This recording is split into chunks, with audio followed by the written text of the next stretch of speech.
Alrighty. First parts, very interesting choices, guys. I And am fun. really surprised. So, like this is probably not so much as a war against each other. We're like having a lot of fun with this one time around. I feel like we're gonna go over Boring. It is our top boring. five. We should be roasting each other. This is boring. Let's go to number fives. Let's see if we can. All right, Nicholas. All right, I'm not big into just straight up romances, but even I'm a sucker for this one. It number five is Sacrificial Princess and the King of Beasts. Oh yeah, that one. Oh, I I never think heard I've of heard it. a bit of it. Yeah, I am not surprised. Title says it all, really.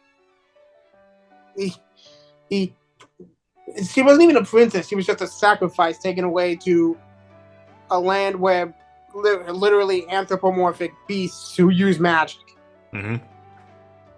And yet, but she's not scared at all of the fact that she's going to be eaten alive by their king. If anything, she's almost impressing them with how nonchalant she is about the whole thing. Then it turns out the king's got a little bit of a beast situation. As in, literally, he goes from human to beast. Well, damn. Yeah.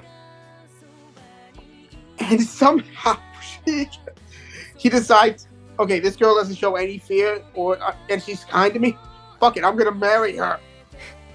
The Yeah. This shit just awesome. bam, right there. Like, Yeah, the chaos this causes is freaking hilarious.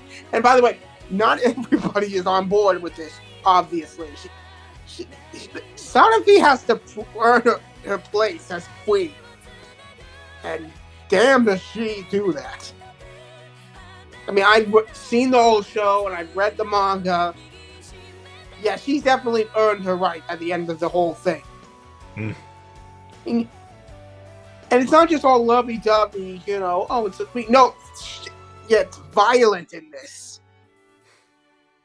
I mean, the amount of blood that is shed in this show is surprising.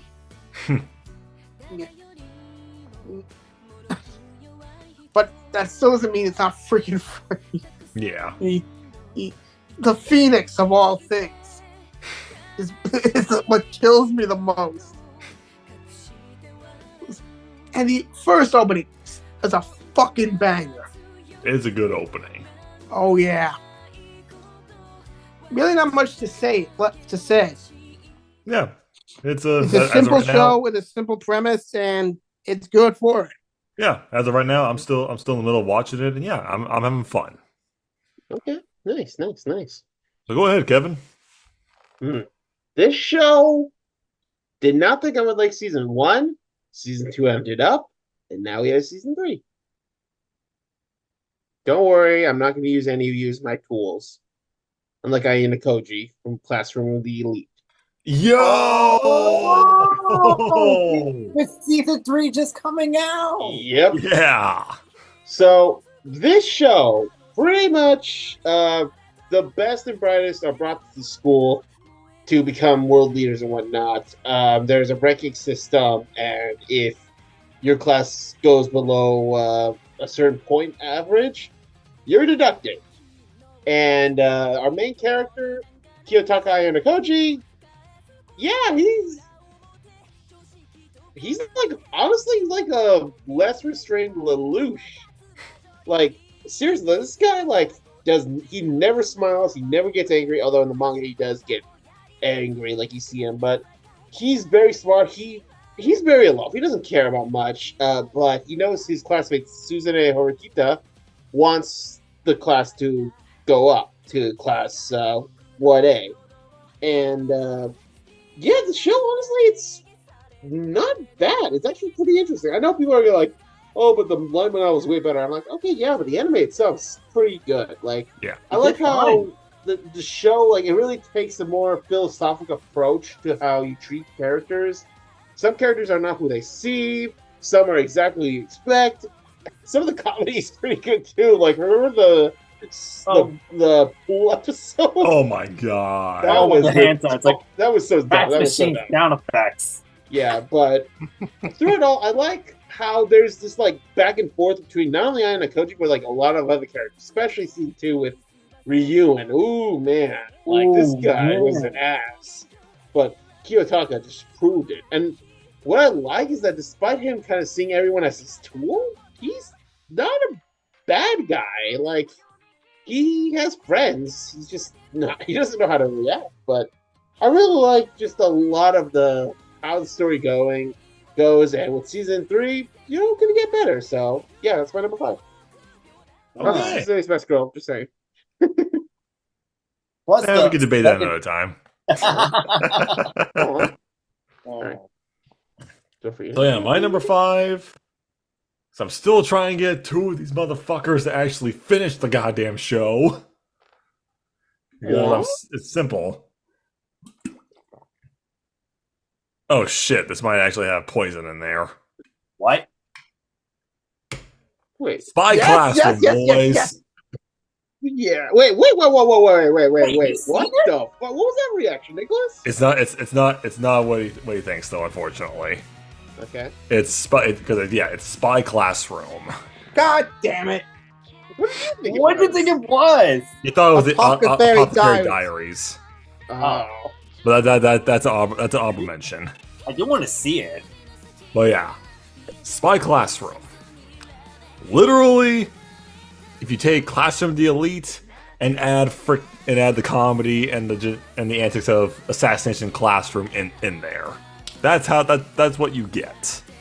Nice. First episode, like the way this show actually works, I think a lot of the the amount of episodes, like either like between like 1 episode to like 3 or 4, it has different title for each group. So it's like very it's kind of like focusing on every single one of the girls of the group. But oh my gosh, when you first meet Lily, she's like this carefree, bubbly, airhead girl, but when you actually realize what she can do, and when she drops her tagline, "Time for this flower to bloom," I'm like, what does that mean exactly? And then you see her poison type. Yeah, because she is the lone survivor of basically a poison bomb on her entire village. That she's now immune to every single poison in the world. Like, goddamn. But like everyone else, like Thea is known as the Maiden of Dreams. Like, given to be honest, I think Thea has probably like one of the most tragic backstories in the group. I mean, of course, there's some of the other ones as well, but Lily's and Thea's are probably the most sympathetic that I can actually see. I mean, some of them are kind of like, yeah, this is sad, but this is like I've kind of seen this before and a lot of other stuff, so it's sad, but it's not up there for me. But oh my gosh, the comedy that this works, just like how Assassin's Classroom, like they had to kill Koronora Sensei. Spy Classroom, all they have to do is outwit their teacher and capture him, make him surrender. That's it. But every chance they get, something either backfires or he just knows like the back of his hand. It's like, how good of a spy is this guy? I can imagine him and Lloyd teaming up. Seriously. Run. But it's Run. also just some of the things that also, like, especially with Lily, like, she sold out her team for steak. We're Like, freaking seriously? For steak? Lily! It's so good though. Oh my gosh, the thing that made me bust out laughing was when... No. Was What made me laugh though was when Lily got tricked into being a maid. I was about to get that, you motherfucker. Because, yeah, Thea gets her to, like you have an impressive figure there, Lily, so why not try using that to your advantage? Next scene, she shows up in like a skimpy maid outfit.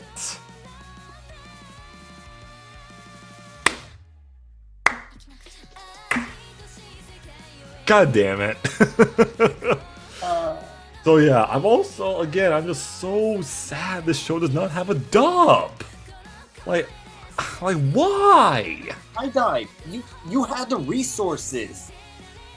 So I'm hoping it at least gets a dub of something, and at least also another season, especially the way how season 2 left it. So either way, I'm happy that I found this show when I did, and there's a reason why we have Lily in the ACU podcast. So yeah, Spy Classroom is my number 5, and also petition down in the comments to make these two fuckers actually finish the goddamn show. Go ahead, Nate. Well, I would describe what my number 5 is, but I think it's best if I show it. Yes! Yep, Hell's Paradise. Cause yeah, Mappa. They have some good shows certainly, but I'm worried that they're gonna be the anime version of Disney. Literally, they kind of are acting like it. Yeah. But god damn, Hell's Paradise. When I first heard that Mappa was working on it, I was like, Hell's Paradise? Wonder what this is all about. First episode alone. Our main character, he can't be killed that easily. Like, even when you try to use some of the most lethal execution methods, he still gets up. I'm like, bro, are you secretly Wolverine? But then we get to the main concept of the show, basically gathering all the criminals around the world and have them make them go through a trial for freedom to find an elixir of immortality. That alone really speaks for itself, and Nicholas really said it best. It's samurai version of Suicide Squad, because yeah, almost every character is like either a villain, anti-hero, or anti-villain. There's no heroic in there. There's no good. There's no good in there. Yeah, no good whatsoever. And that alone actually makes it interesting. And this is like a shonen? When I found out that this is a shonen, I was like, shonen actually focusing more on the dark aspect? Bravo! And yeah, some of the animation, it may be simple for Mappa standard, but god damn, some of the action sequences alone actually worked out pretty well, especially with how they ended it off. Oh man, people die in that world in painful ways. Oh yeah, like some of them are painful, and two characters specifically, even though I don't get to know them all that much, they actually kind of made me cry. Yeah, it's like I said, it's Samurai Suicide Squad. Yeah, it's actually pretty tragic. And you could think those Tensons, those transgender changing motherfuckers. Yeah, I'm just like, okay, that's something I've never seen before, but okay. Yeah, like those guys are hateable, but damn, they're effective as villains. And even some of the characters that we got the main focus on, they were pretty good. Gabimaru, definitely being like the best boy in the series. If people are asking me who my second best boy is, it's definitely Shion, the blind guy. I love him. He's a badass. Oh yeah, he is. And even some of the other characters too, like Sagiri, even though the development is on and off, she still works out well for a female lead, though she's no contender for Yuzuriha. Which, by the way, I think out of like the main cast, as someone who's read the manga, yeah, her backstory hurt the most. It really does. And yeah, looking at the manga and looking at the anime, while it has some of the shonen cliches here and there, it still shows that how dark and how serious it can actually get. And when we get to the second season, though, all I know is that the first fight is gonna be kick-ass. That's actually one of my favorite fights. Yeah, that's my number 5. Hell's Paradise. I'm definitely looking forward to the second season of it. Definitely worth meeting Alejandro Sal for it. I'm glad I can. Oh yeah. Don't know if it's worth living in that world when we talk about that. Yeah, in I don't want to another live in that video. world. I don't want to live in that world. Trust me. So yeah, we're gonna talk about that in another video. Just to be aware. Alrighty, we're almost there, guys. Number 4s.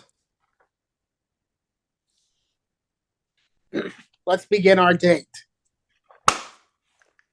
One of the son of a bitch. I didn't do it on purpose, all right?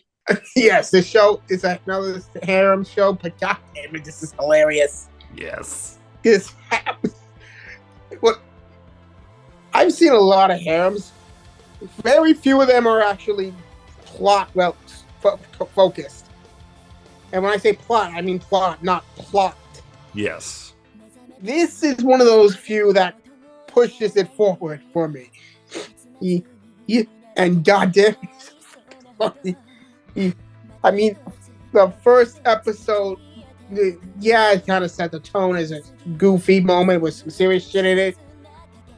But then the first date, Oh, so Toka good. Toka just, oh, does she want me to pet her?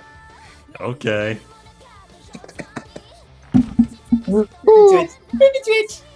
Yes. God. Every single one of these girls is hilarious except for one. That's Kermit, because she scares me a little too much. That's fine. Excited for season 5, I will say that. Ooh. I have no idea what's going to come, but I can't wait. Yeah. You're not ready. Alright, for me? Yep. Well, let's go back to vampires. Hmm? Although, Really? yeah, You- but it's not a Helsing or it's not Call of the Night. It's a different one. It has a little bit of flair and maybe a little, and I can't believe I'm going to say this, a little Doctor Who. Hmm? Eh? What? Yep, the case study of Vanitas. Oh! Okay, look. The reason I say the Doctor Who thing is because Nate will not shut up about that. And I will Hey. never shut up about it. What? Should I say that when I tape your mouth shut? We'll talk about that later. Case study Vanitas. Pretty much, it's set. I'm guessing in an alternate 1980s, 90s, something like that. Basically like an alternate Victorian era. Yes. Where vampires exist. And there's this vampire Noe who's trying to search for the Blue Moon vampire. Turns out he ends up meeting him with a man named Bonitas. The smokiest son of a bitch right now. Like, this man, he puts on a show. Like, Zeno Robinson was fucking god as Yeah, he Vanitas. Like, it's just like the show. I like the exploration of vampires. You know, like, we all know vampires are strong, you know, but I also like the idea that some aren't as strong, and I even like that some humans can surpass them, you know? I forgot the blonde guy's name, but he uses the Randall. He's pretty OP. But Roland? yeah, Roland, thank you. And you know, I also like the character development between Valentine's and Noe. Like, by the way, first of all, they're dynamic. Just, Perfect. oh my god, there's so much gay energy there. I can't even. It's so obvious. Oh wait, Trey's telling me, yeah, no, those two are totally gay for each other. Of course, only Trey would say that, but the comedy works in the show. Like the action scenes are great, but the comedy, it's like Dead Mount Deathlight. Just it works. Like I remember when Vanitas looks at Noah, he's like, "Hey, stop making that face. What are you talking about? This is my normal face. That's rough." Oh, dude, what the hell? I mean, some of the arcs were pretty interesting, especially the one where they kind of technically go back in time, but also the date episode. Oh my god. Between Jean and Vanitas. Oh my god. like I love Jean. Jean's best girl, and I just love when he does he's just having fun with her and showing her around, and she's like, "And this? Relax, darling. They're cats." I'm like, what the fuck? But yeah, the moments also like when there's heartbreak. There's heartbreak. Like my God, I actually felt a little teary eyed at some point, especially when Noe and Veronica spawned in season finale. I'm like, That was a good fight. yeah, but overall, this was a very cool show. We need a season 2. We need a season 2. Give me a season 2. I need more of these vampire or homos. All right, I'm done. Yeah, sorry, I understand. Like, come on, let's be honest. If Jean and Dummy weren't there, they probably would have gone for each other. Just saying. Yeah, it's you're like not the same. wrong. It's like the same energy as Noe has a fiance. Ah, you ditcher. Or no, I could become a polygamist. Just saying. Oh, for fuck's sake, Nick. Go, Brendan. All right, my number 4. I actually changed this one literally I changed this today because I fucking love this show that I didn't even know was on Shonen Jump when I heard about it. Oh my God. Because I got someone else in here. We're gonna go with let's go with my ultimate attack, guys. Halloween! No way! What? Talking about bastard dark fantasy heavy metal. Oh my God. Oh my God. Oh my God, guys. This show is over the top. It is ridiculous from the get-go. It is like somebody took just the fourth wall breaking of Gintama, but added that such energy and fun that Kill la Kill had. It is so ridiculous. Like, the main character, Dark Schneider, the guy is a fucking asshole, but he's a Chad. This guy's a fucking Chad. Oh my gosh. It's like he's literally trapped inside this 10-year-old's kid that they had to have your childhood friend, the daughter of the most powerful saint mage in the kingdom, kiss him to break the spell to unleash Dark Schneider back into the world. And all he wants to do now, ever since he came reincarnated, is like, I don't give a shit. I don't give a fuck what you guys say. I'm just gonna do my own thing and also bang every single chick I see. Like, what? This is our main character? I love it. I love it. Because also with some of the fun things, like guys, if you are a fan of some of the famous like 80s, 90s, or like modern day heavy metal rock hair bands, all of his spells are named after the band and also some of their songs. I am not joking. Oh my gosh, and I cannot wait for the next part of season 2. Oh, it ends in a way it's like, oh, this is just so damn good. And the voice cast, like, they got freaking Ray Chase as one of the characters. He actually plays he actually played the main villain of season 1. Like, holy shit. But also, oh my gosh, the thing that made me fucking bust out laughing is when by the end of season 1, Dark Schneider is like is basically like cut in half, like from the chest down. He only has like one arm left, and he's like sobbing, like it's so bad. My giant magnum opus, it's gone. My biggest manhood piece is gone.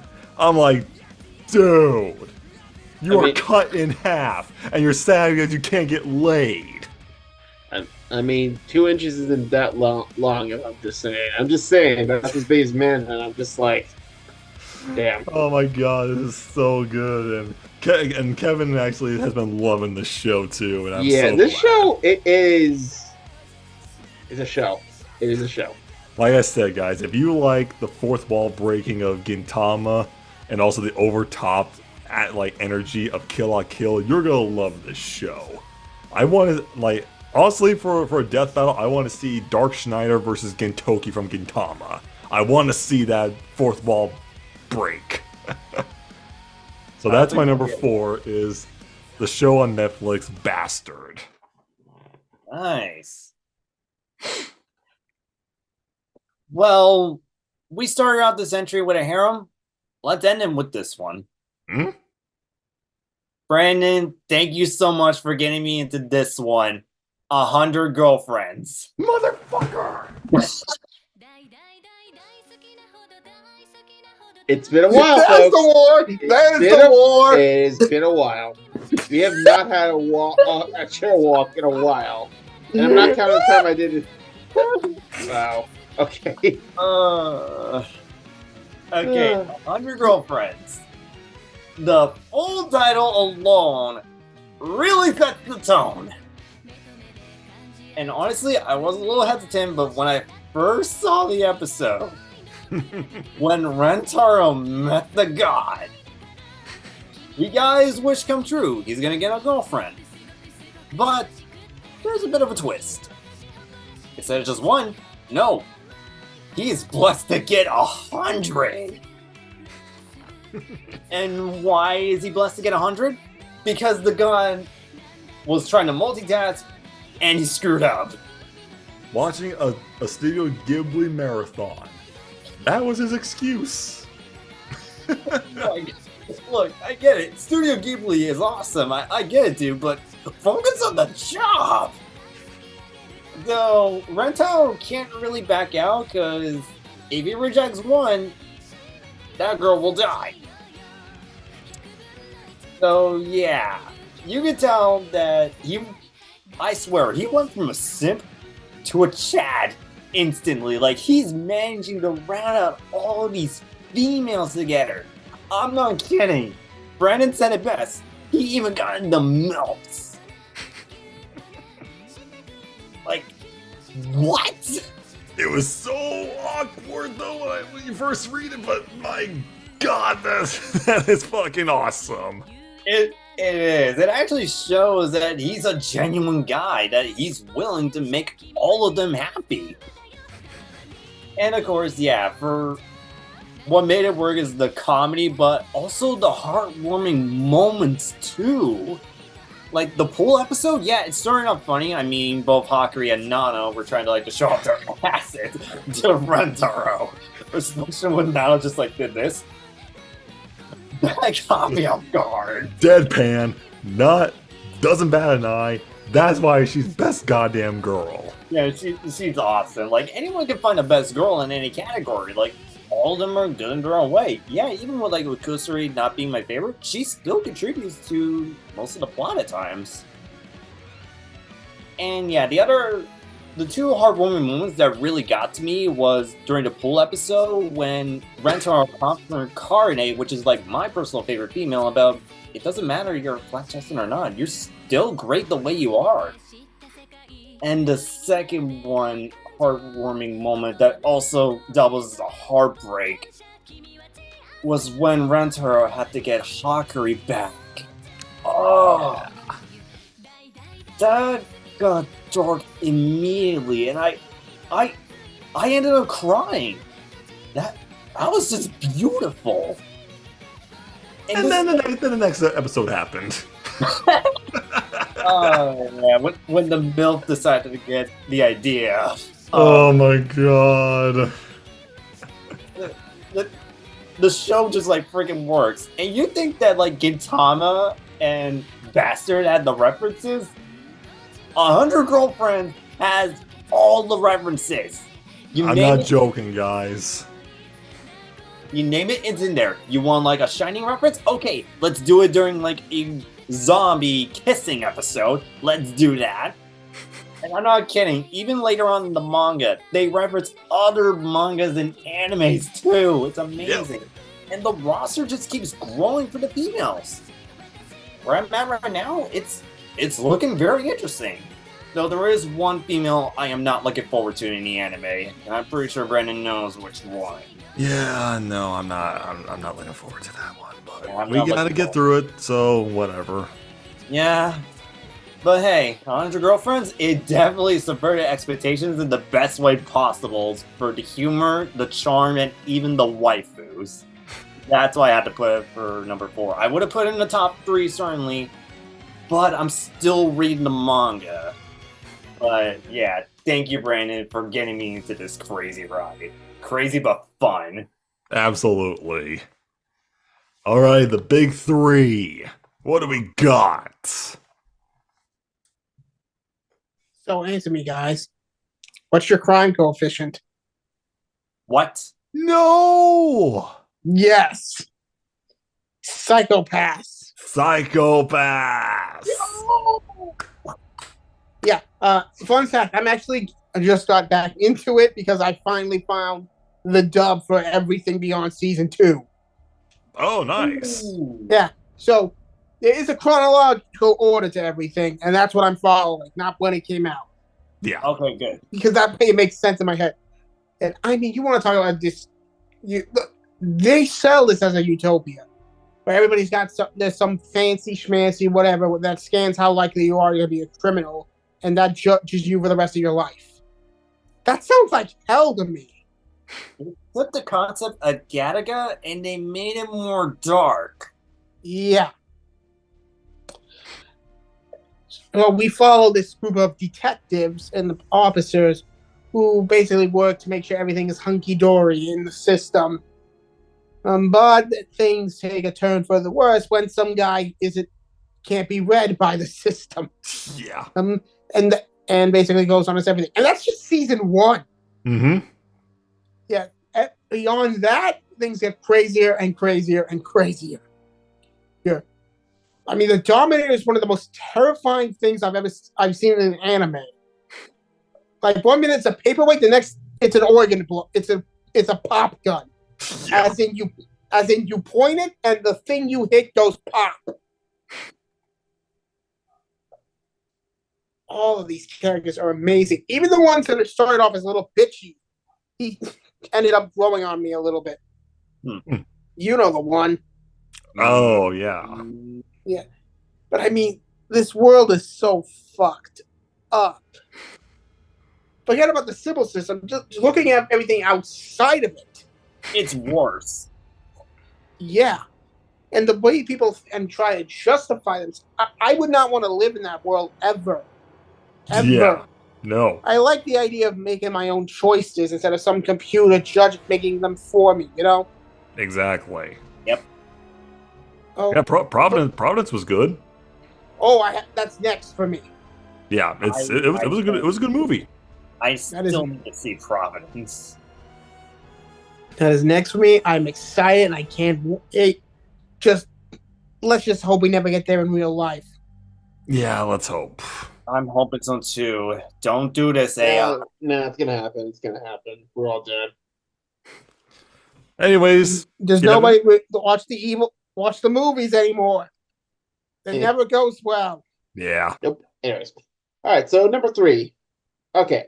I'm technically cheating because I did have this in the original top 10 anime. And but you know what? Fuck it.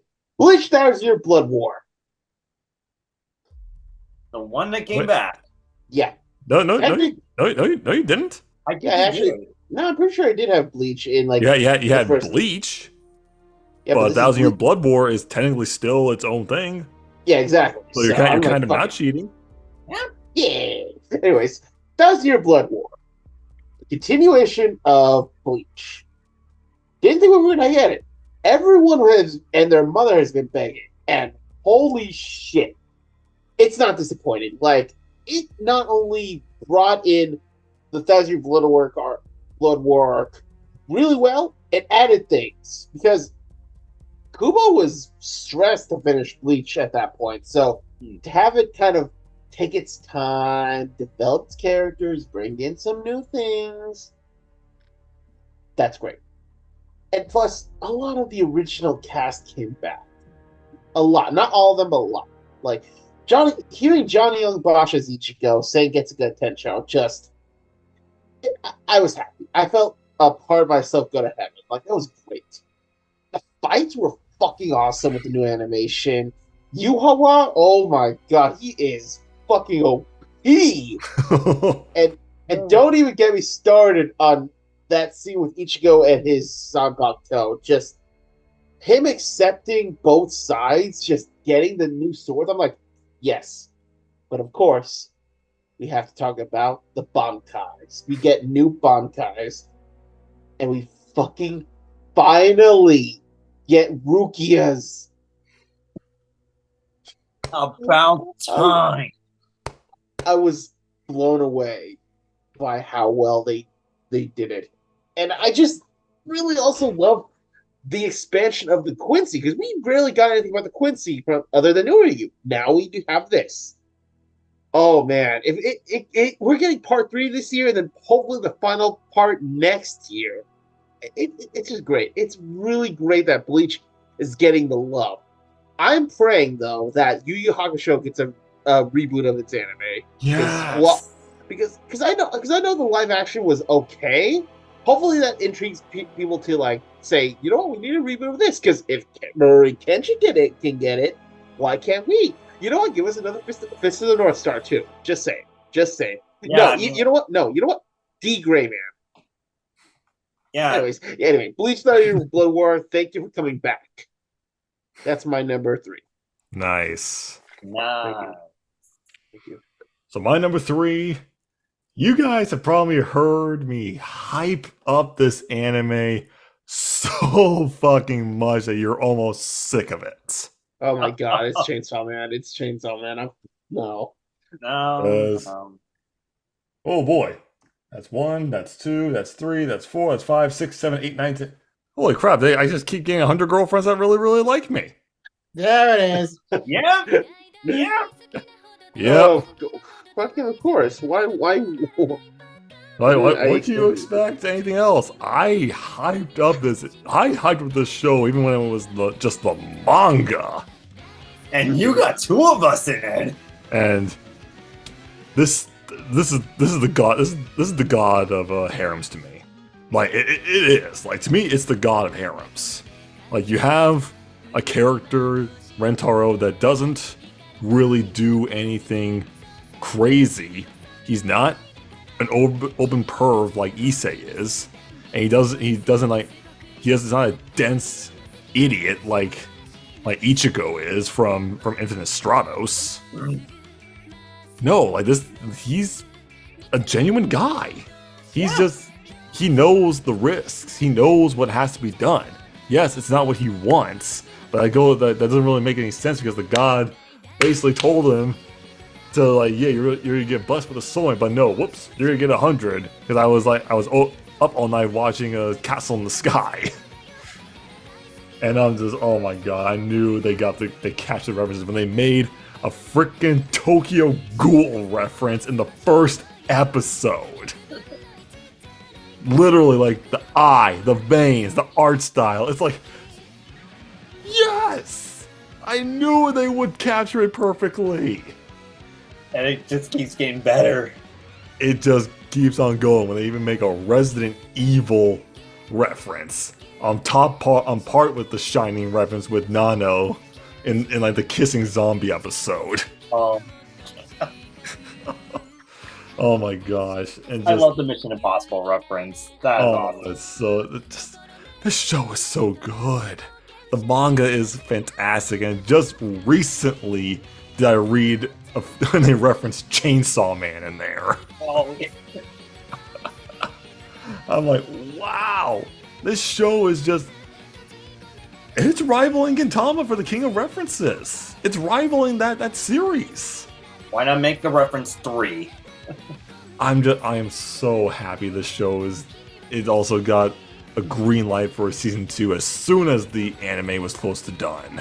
So I am so excited to read more of this, because this show, I went to it blind. I went to the manga blind, I fell in love with it, and I knew I had to talk about it to more people. I'm so glad I even got some of my old friends I went to another anime expo from college into the show.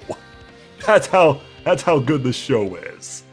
100 girlfriends, right at my bronze. Nice. All right, mine bronze.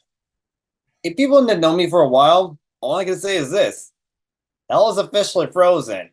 A non-Gundam fan is going to be talking about Iron Blood and Orphans. Oh my gosh!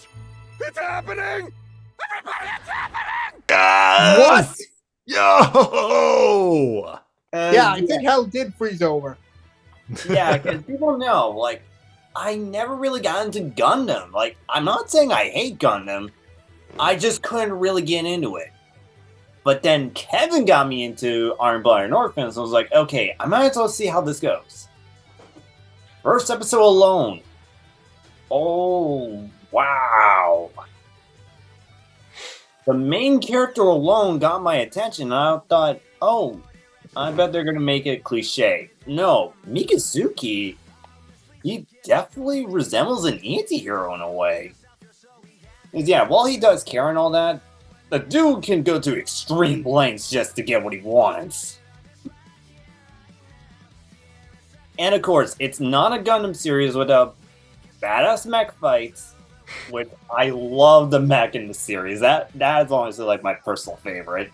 Barbados is a good unit. Did this motherfucker put Iron Blood in Orphans? Yep. I come back and I'm like, what? He's talking about Barbados? Yep. And of course, yeah, no surprise that Sunrise is going to talk about mechs, and they also brought into the political views into this one. And honestly, it's very intriguing, especially with how like the system is like ranking. This is wow. It just felt like I was watching Code Geass all over again. That's amazing. But again, it's not a Gundam series without a few heartbreaks. Yeah. Ooh. It's Gundam. It's bound to happen. Yeah. Even with the lighthearted moments, this series did not hesitate with the gun punches. Especially when Akihiro tries to reunite with his brother. Oh my god! I was crying. I felt bad for Akihiro. The biggest gun punch to me though was probably Biscuit. Oh, I was supposed to get the biscuits. Like, Wait, That have you seen season 2? He has not yet. I have not. I've seen some of the clips though. Oh my god! Yeah, Gundam has no happy endings. Apparently, Very rarely. Very rare does it. yeah, but yeah, back to the big thing with Biscuit. He finally tried to make amends with his brother, only to lose his brother, and right when he was about to make amends with Orga. Oh my god! Life is cruel. We all must suffer. Like right there in front of him, just literally inches away to grasp out to Orga. And his last breath, I need to get home. Oh, that's Lord of Flies was right. When the bad guy goes down, it's gonna get worse. Yeah. But even with like the gut punches, it still works. And not to mention the cast in the show, it's good. I mean, you got Johnny Abash, Kyle McCarley, Bryce Pattenbrook, Doug Erholtz, Jeremy Lee, Eric Kimmerer. A lot of amazing voice actors in this one. They went all out. I would say this is probably one of the best casting choices I've seen in an anime. It is incredible.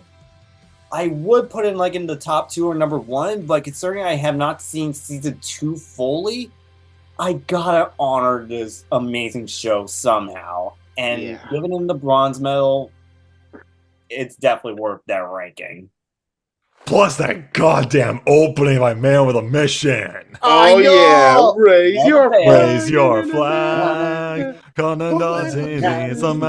too bad that it is copyright to some areas. Alrighty. We are near the end, guys. Number 2s. Okay, I struggled between which would be number one and which would be number two for me. I really, really did. Hmm. I think I've made the right choice. He thinks. Yeah, but that's the key word. Number two is Mushoku Tensei, Jobless Reincarnation. Oh, Damn.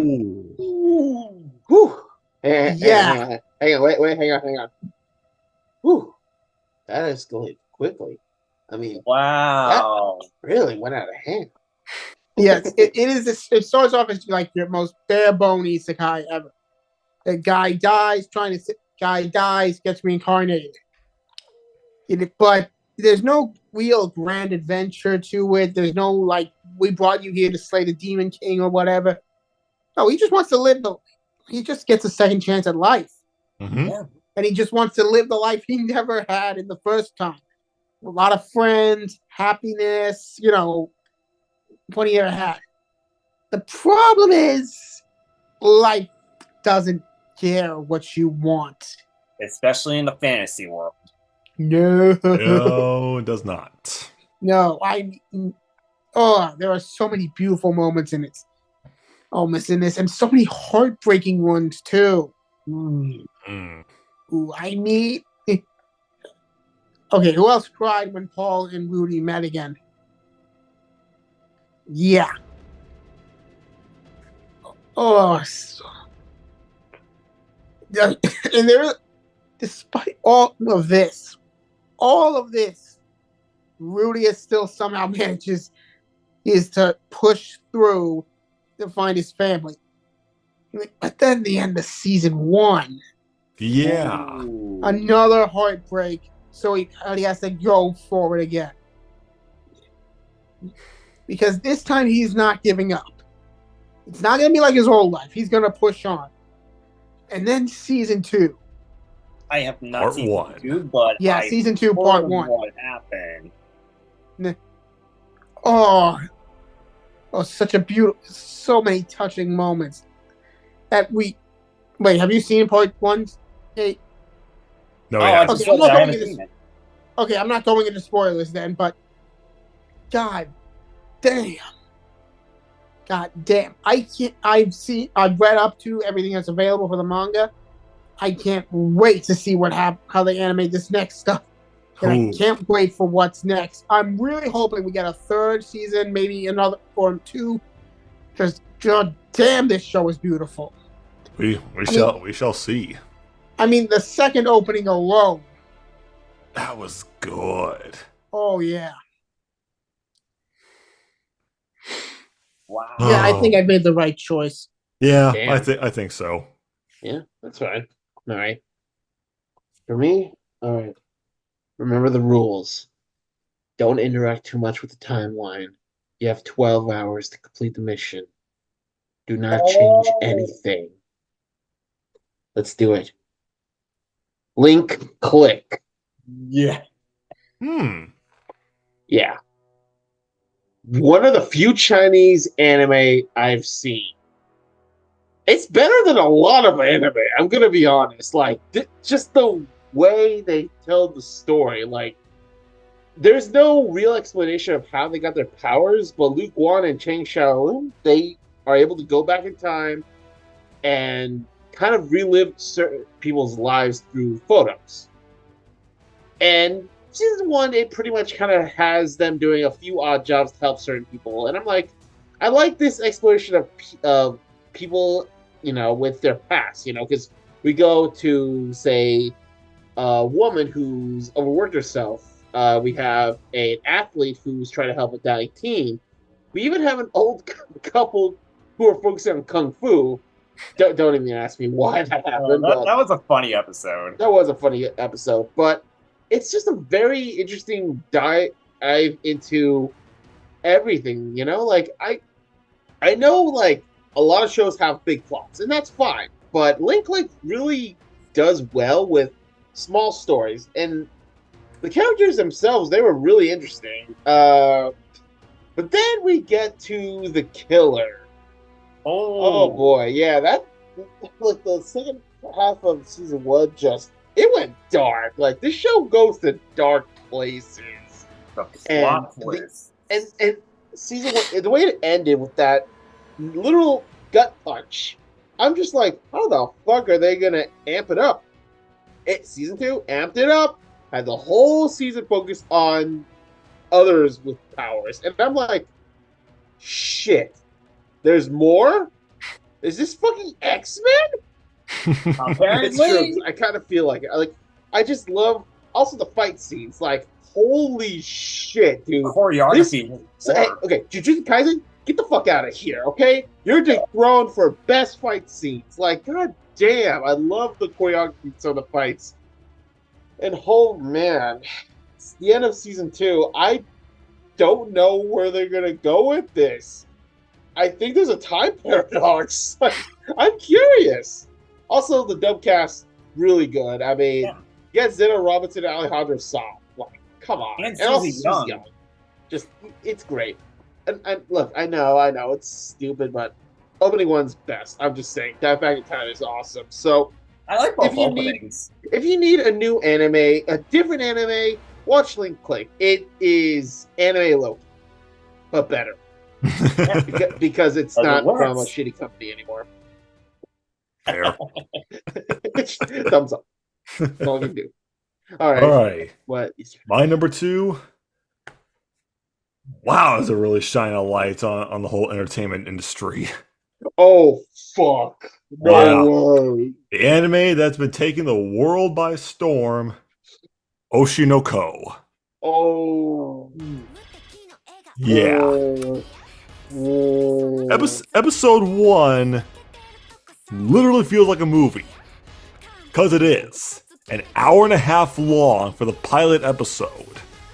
That long? That long. Yes. And Hoshino. You would think that she's this like the poster, the advertisements, the opening song, like focuses on her. No. It subverts your expectations instantly with what happens. Like, yeah, fuck it. I'm just gonna fucking say it. Yeah, Ai dies in the first episode. Yeah. She gets stabbed. Yeah, she dies in front of her kids. In front of Aqua. Yeah. If I remember, aren't there technically like babies at the time too? They're like 4, maybe 5 years old. But yeah, still young. And that's when the episode ends and Aqua has that look like, I'm gonna get back at this son of a bitch. Very much so. But the rest of the show, it's almost like a polar freaking opposite of what people normally expect with the entertainment industry. Like, it actually dives in to some of the most like messed up shit, like sexual assaults, allegations, like, and just like overworking you to like basically committing suicide. Like, they deal with suicide in the show. So I am really curious how they're gonna handle season 2, because that is happening. Season 2 is coming out, and plus, I can't stop talking about the opening song.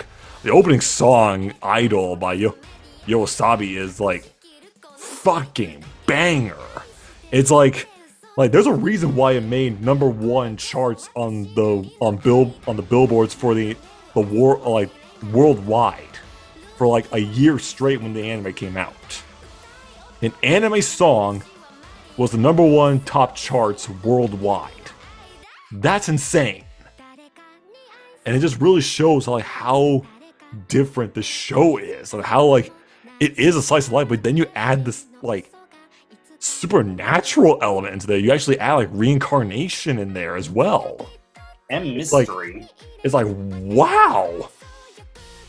I mean, we'll see how it goes, because I did hear and read about some of the things that's happened with the manga. I don't know, like, because I think I read something that the manga author is like, he's just sick of doing this.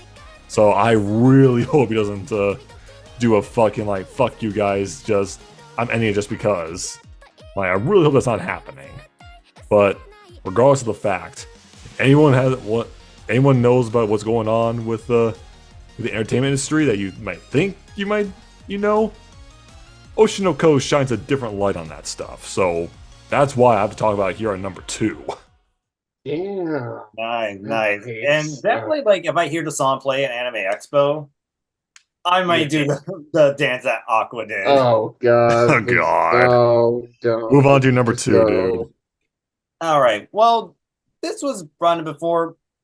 Might as well bring it back again, because time to investigate a certain case. Case study of Bonnie Top. Motherfucker! Went up to me. Nice. Yeah, well, I went up to him too, so it's like kind of came around full And circle. Nicholas did the same thing too. God damn. It came full circle, but continue, please. Yeah, case study of Vanitas. No lie, what got me into the anime was the opening. I was like, oh, all right, it has a classy vibe to it. Makes me wonder what it's about. Yeah. Steampunk mystery mixed with vampires. That alone speaks for itself.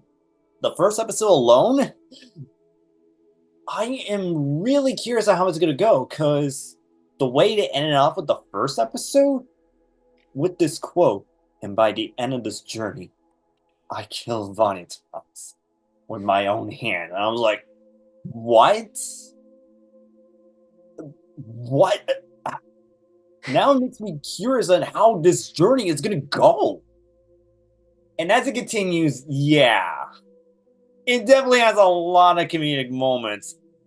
And I'm glad that Kevin didn't touch upon this moment, but that moment with Jean when we first met her, how did Vanitas beat her? Simple. He kissed her and said, I love you, Jean. You're the most beautiful woman. And I was like, whoa. Bro just pulled a Chad move right on the spot, and I love it. Is it so awkward? He doesn't know how to feel loved. He thinks he's trash, but he's the smoothest motherfucker on the planet. It's like the contrast, it doesn't make any sense. It doesn't make any sense, but at the same time, it works. Look, Nicholas, give another thumbs up. Yeah. Similar like the other arcs too, it actually shows definitely the most dynamic between Vanitas and Noe, but my favorite arc was the Beast arc. Yeah, the Beast arc is probably the best. Yeah, when they went back in time, trying to divert this crisis. And everything is like, yeah, this shows that you don't mess with timelines very, very well. You thought that everything was gonna go badly. I almost thought that I was like, is this how they're gonna end it? What? But no, everything was like resolved, and it did lead to a moment where Vanitas has a bit of like a existential crisis. Which that conversation scene alone was just hilarious. Dude. Roland, you may be over the top at times, but everyone needs Roland as a friend. I'm being real. Again, we got Vanitas' backstory. Oh man, you thought that Noe and some of the other characters had it rough. Vanitas had it worse. I won't get into spoilers, but that twist alone and that fight, it actually shows how broken Vanitas really is. And yeah, back when we made the tier list, I did not regret putting Vanitas in the godlike, because that's how much I love his character. He's fun, but he has an understandable reason. That's what I love about it. And yeah, animation, beautiful. This is definitely one of the most beautiful shows I've seen. Good job, Bones. That was amazing. Cast is amazing. Glad I met Zeno Robinson for Vanitas. I would have put this one at number 1, certainly, as I did give this one a 10 out of 10. But there's another one that actually kind of took that spot. Oh, So I'll man, leave I it think at I know that. what it is. I think I know what it is. but I can't. I think I know what it is too. All right, let's do this. Alrighty. Honorable mention time, guys. Rapid fire. Let's do it. My happy marriage. And you thought there was a girl online. The Ice Blade sorcerer who shall rule the world. Horimiya. The Tale of Outcasts. Excel World. Zom 100. Mashal. Muscles and Magic. Berserk of Gluttony. Tokyo Ravens. Your boy Kong Ming. Jobless Reincarnation. Fairygon. The Gray Man. Yurusei Yatsura 2022 version. I'm in love with the villains. Sweet Reincarnation.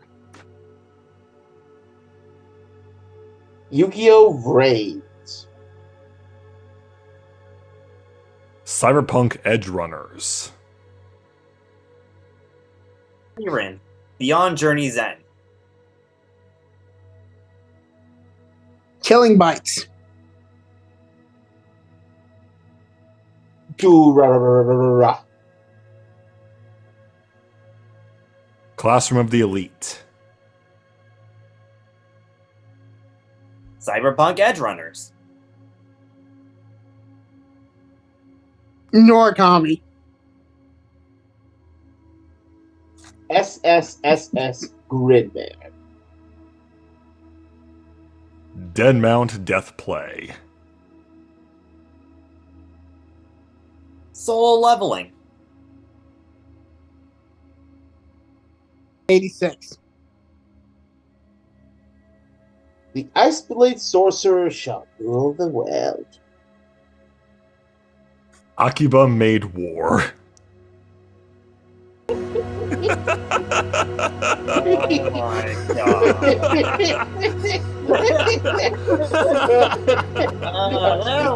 Okay, we gotta calm down. We gotta calm down.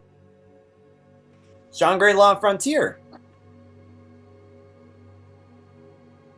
Fire Hunter. Shy. Shy. Eminence and Shadow. Hell's Paradise. Rurouni Kenshin 2023 version. Shangri-La Frontier. Ruby Ice Queendom. Nigen Fushin. Psychopaths. Mobile Suit Gundam, Witch from Mercury. Goblin Slayer. Raven of the Inner Palace. Hell's Paradise. Reborn to Master the Blade. New game. Orient. Hell's Paradise. Dorohedoro. Chainsaw Man. The Apothecary Diaries. Alrighty. Big home stretch, guys. We can do this. Oh boy. Number 1. All right, so you know how most stories are about completing a goal before it ends? No. Well, Oh, what no. happens when you finish the goal at the start of the story? Wait. Oh no. Oh, motherfucker. Oh no. You have free run beyond Journey's End. Oh, God. Oh my Oh. god. Yes, That is emotional. I know. Emotional damage. First episode alone, dub and sub, got my tears flowing. Not a lot of animes can do that because the show is not about gaining powers and going on adventure. No, they already won the day. They beat the Demon King. It's over. But now the heroes grow, they age, they eventually pass. Except for one, their elven mage, whose lifespan is so long. The 10 years that journey took wasn't even like a second to her. And when the hero finally dies, she actually breaks down in a way I did not expect. I thought she was going to be a stoic all the way through, but god damn, that outbreak was not expected. So then she decides to actually travel, learn about humanity, and pick up a couple of new friends along the way. And going on adventures. And again, it's not about some grand story or anything. It's just living your life. I mean, I can't imagine living like what 10, 20 times longer than everybody around me. That sounds like torture. Yeah. And some people still think they will wish for immortality. Yeah, that's one of the stupidest things you could do. But the fight scenes when they do happen are amazing. All hand drawn too. No CG.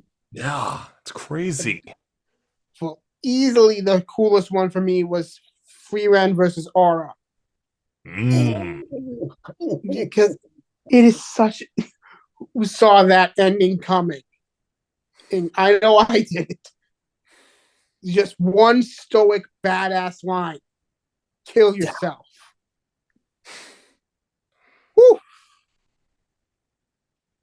And yet, through all of this, there still managed to be some funny moments through it. Especially from Stark. Stark and Fern, yes. Yeah, that's great. Too. Yes, I'm a fellow Sterner. Oh, it's such a beautiful story, beautiful characters, powerful moments. Oh, it's amazing. I don't even care that it's not even finished yet.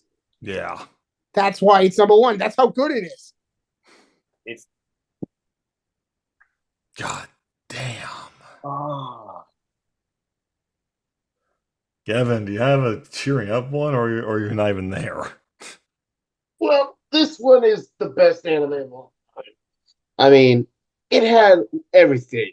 Great story. The characters the development was great. The animation was just amazing. I don't know why you're bitching about it, Nicholas. Records of Ragnarok is like awesome. It's the best anime of all time. I mean, I seriously, will come to your house and pluck your eyeballs out of your ass.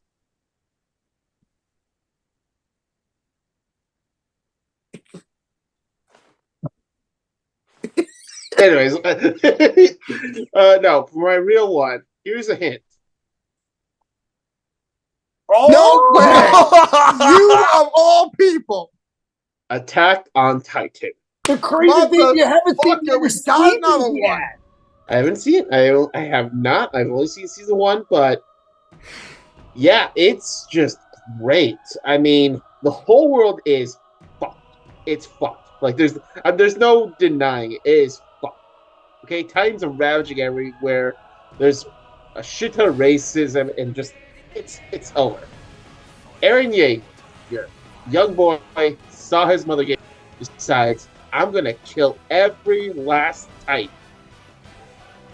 And the whole story, like, honestly, I thought Eren was a little annoying when I first kind of watched Attack on Titan a long time ago, but seeing it fully now, I'm like, okay, he's kind of grown on me. I like the development he had along with the other characters. Although, fucking hell, every character I kind of like ends up dying. Yeah, that's the That's the curse.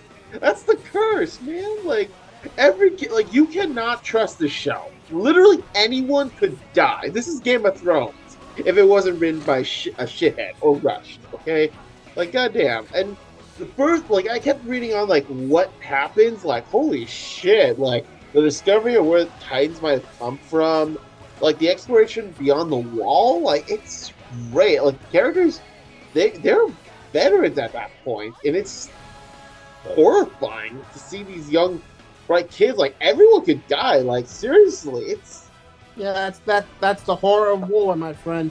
I know.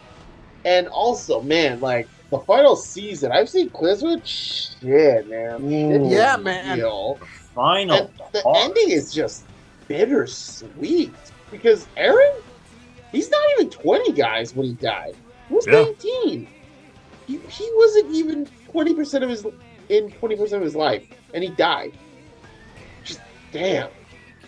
I mean, yeah, there are some things that I don't like about it, Gabby, but overall, it was a really solid series with a really rich history. Man, like I still get horrified with the Titans. That's why I didn't watch it for a long time. But now seeing it, I respect it. And the whole multiple ending thing, like, people need to chill, all right? Like, let Naruto do what he wants, all right? If you're gonna complain, there's fan fiction. Here, you know what? Here's a link. Here's a link down in the description. Fan fiction. Write your own.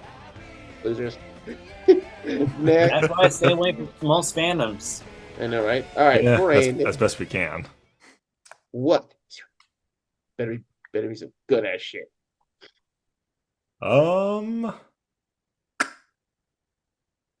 Yeah, what could probably be better? It's probably not more atomic than this one. Comedy. Yep. Wow. I am atomic. The eminence in shadow. Well, things. This is number one. This is number one. I To even be accept. fair, after R2, we need some cheering up. Cheery up. Yeah, funny. 'Cause, yeah, Very good. this show, me and my coworker we were honestly flat out like dissing this show when it first dropped. The first like 3 episodes, we were like, what the fuck is this? But it kept grabbing us back because it knew what it was. It is the standard isekai tropes, but they accepted that fact, and they actually just go full on out with just being its own thing in an isekai world. Like Sid Kagano, he's like literally if someone took a fan fiction writer and an isekai protagonist, and there you go. That's literally who this guy is. Like, he literally makes this shit up as he goes. And there's no doubt about it. He is basically God in this world. He is basically God. He is the most OP motherfucker I've ever seen. And I've seen a lot of OP isekai characters. Like, literally that line when he basically said like he trained his body, he trained his mind to face against anything, but the one thing that can beat him, an atomic weapon. So you know what he decides to do? I'm not gonna try and beat that atomic bomb. I will become the atomic bomb. It is the most cheesiest writing ever, but somehow, some way, it made it sound badass. And that's the beauty of this. Sid takes so much stuff that he just makes up on the fly, and people actually look back at him and is like, hey, you know what? No, this guy's a freaking genius.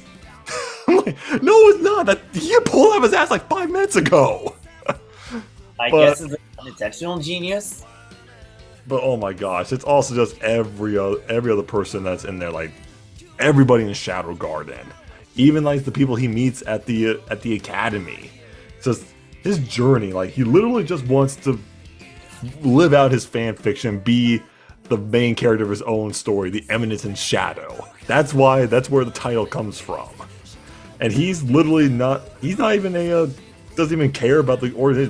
He's just there as like a figurehead, but they treat him like he's their lord and everything.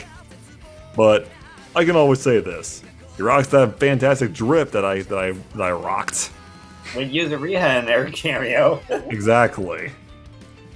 And also, I think this is also what made this anime so unique and different.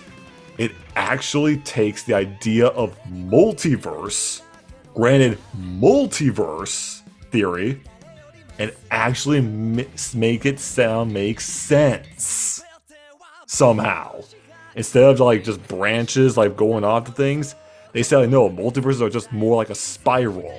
They're spiraling down and like you interconnect them at any certain point. Like, that actually makes sense. Plus, we are getting a movie of one of the best arcs coming up. If anyone doesn't know about this godlike isekai, watch The Eminence in Shadow. It is dumb fun. It is great action, really fun animation, funny characters, entertaining characters. That's why I had to go as my number one. And it's also why it's my cosplay from this previous con I was at and Anime Expo coming up. That's why I had to be at number one. I am definitely curious about how they're going to incorporate the characters into Isekai Quartet. If it ever happens, but we'll see. Oh no. Oh. Go ahead, Nate. What is your number one to wrap up this list? All right, we had like 2 dramatic moments and we have 1 crazy moment. Let's even it out with another crazy one. Because I don't know about you guys, but I guess we can finally cross it off my bucket list. Am I right? There it is. Yeah, I should have known. The other 10 out of 10, Zom 100 for me. Nice. Holy crap! Seriously? The I anime should that have known, took but was wearing fucking the same years shirt already. to finish. Yeah. Because, yeah. I don't know. This is just like a me thing, but every time I try to see a zombie anime, it doesn't usually go well. I mean, like, High School of the Dead? Yeah, High School of the Dead was dumb fun. You know it. Yeah, it was dumb funny, but the curse of that started because it never continued. Yeah. And then I try, is this a zombie? It did not go well for me. When I heard about Zom 100, I was very hesitant on it. Then I saw episode 1. Wow. It got real very fast when Akira landed that job. Mm-hmm. And honestly, yeah, it kind of resembles real life. But then a zombie apocalypse happened, and what was his first thought? My gosh. I don't have to go into work today! Like, oh my god. When I heard Zeno Robinson do that scream, I was like, yes! Yes! And the crazy thing, before episode 2 came out, I read the manga. I read all the chapters that were available. Just so I'm prepared for the anime. And yeah, they had some changes here and there. I mean, I'm not kidding. When he first met Shizuka in the manga, he was kind of checking her out. I mean, can you blame him? Can you blame the guy? Yeah, I don't blame him. But yeah, the little change they did in the anime, it still made it work out very well. And you thought that 100 Girlfriends and Bastards had all the references. Zom 100 also has the reference too. I am not kidding. Akira's hero name, Aki Ranger. That's a good Sentai reference. Also, for a zombie anime, it honestly felt like a spiritual successor to High School of the Dead because it captures the comedy very well, but it also captures the heartwarming moments. I think some of my favorite moments definitely involves with Kensho finally breaking down and admitting what he really wants to do, even though it did realize, oh wait, he's the Great Ball Buster. He literally wants to be a naked comedian. That's all he wants to do. I mean, that really speaks for itself. But then we get to some of the other arcs. The RV arc, where Akira had to confront his trauma, finding about what Shizuka wants to do. And you thought, okay, this is gonna get crazy? No! Let's bring in a foreigner! A blonde foreigner from Germany to join the crew. Yep, and loves everything Japan. And knows about Japan more than the Japanese people. That is crazy. And yeah, I know. The delays really hurt its reputation a bit. I'm aware. But still, those delays didn't really hurt the episodes. They really didn't. It didn't stop a live-action movie coming out. Yeah, I was surprised by that too. And the one thing I was worried about with the delays, I'm worried they might fuck up my favorite arc, the hometown arc. But when the last 3 episodes came out, they brought it out to full glory, and I love it. If people have not want something both lighthearted and fun and crazy at the same time, I do recommend checking this one out. It subverted expectations, but it's also fun too. Will it get a second season? Maybe, but I would love for it because from where I'm at, not only the group expanded a bit more, but we also got a lot more heart-depth moments and a lot of dramatic moments too. There was even a moment I was like, oh my god, are they really going that route? So yeah, there are a lot of other animes I could have talked about for this one, but Zom 100, for me personally, it captures everything I wanted in anime. Not to mention the openings and endings, though. Both are great. Opening's a little bit stronger than the ending, but yeah, you have a point. Yeah. Alrighty. Anime Wars 4 is done. Now let's go for 5. This is Yeah, kind that of wasn't really much of a war. yeah, it wasn't really much of a war. It was actually pretty much a chill discussion. It was fun. We'll see part 5. Weeb strike back. Oh. Oh my god. The next video on my next couple videos on my schedule are ones that I'm actually really curious to do, which is we're doing a tier list again of on what anime world would we want to live in, as well as another Smash Marry Kill list to add to the roster. Oh boy. Version 2 of video game waifus. Oh, that's gonna be About time terrible. we're doing that. That's gonna be terrible. It's gonna be something. And these other 2 are gonna be. We're gonna see what's gonna happen because I actually switched one of them last minute. Okay. We're gonna try and do that anime try not to sing or dance competition. Oh yeah. And also, I might even take over this one because we need to get this one up there. The redo of anime continuations. Oh yeah, that's What happened definitely... to the old one? Well, part one's gone because that was on Kevin's old machine. Well, I mean, we have 10 to 6, but 5 to 1, yeah. It got lost. Yeah. So we can either do the last half of that, or we just full on redo it. That's up to you guys. Let's redo it because some of them, like a Blue Exorcist that we talked about, that's already back. So that's fine. I really wanted. What about the King Dragneel? What's on the agenda? Well, we have to do the second half of our Death Battle fan season. That's right. Obviously. Then we're going to the virtual world for top 10 video game boss battles, which is I'm curious to hear from you guys. And of course, later on, we are going to do something for Valentine's Day. Top 10 crossover pairings. Not anime this time. It's going to be all series. So I want to see some comics. I want to see some video games, some movies. I want to see you guys get weird, but not too weird. Like no tentacles, okay? No tentacles.